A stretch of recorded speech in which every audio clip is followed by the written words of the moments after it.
So, why does AI matter in education? As I mentioned, AI is here. It's now. It's in 2026. It's not something that's going away. It is becoming more ingrained in every single aspect and facet of our society and our world, that it's going to become something that we need to be considerate of when it comes to our role as an educator in the classroom.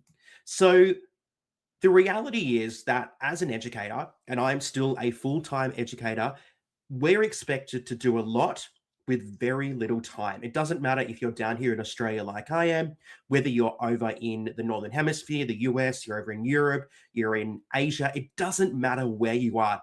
We know that the reality is that educators are expected to do a lot. So let's have a look at some of the things that we are expected to do every day as educators. So we are expected to do more with less. That's right. We're expected to do more jobs, collect more data, more assessments, more reporting, more feedback. We're expected to do this, but we're not given the time, we're not given the resources to be able to do this efficiently and effectively. So we are expected to do much more within our role as educators, but we aren't being provided with those resources that we need to be able to do this efficiently and effectively. We're also being expected to personalize learning.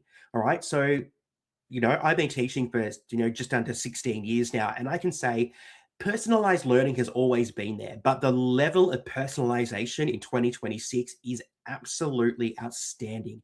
Okay. And when I say outstanding, I don't necessarily mean in a great way. It is outstanding that we are personalized learning for our students, but it's really difficult because, again, it goes back to that first point about having to do more with less. All right. So maybe in your class, you've got a huge range of abilities and students, and it's really hard to develop and create that personalization with the time and resources that you're provided. All right, as educators, we are also expected to provide timely feedback.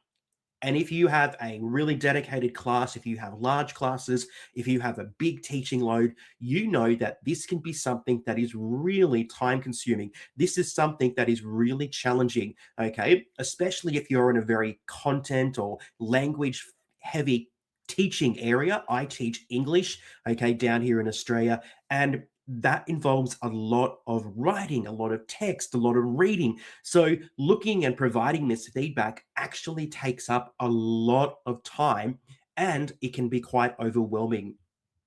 All right, educators are also expected to create engaging resources. All right, if you have a class today in 2026, you probably know how challenging it is to engage the young people that we're teaching today. We know that we have this 30-second TikTok like video. We know that we have these short YouTube reels and all these different kinds of, multimedia and multimodal content that is being created and consumed by our young people, that we actually need to really think about how we create those resources, how we engage our students, because some of those old methods that we used in the past, they are no longer really effective or efficient. So we need to look at how we can create those resources in a way that is going to cater for our young people today in 2026.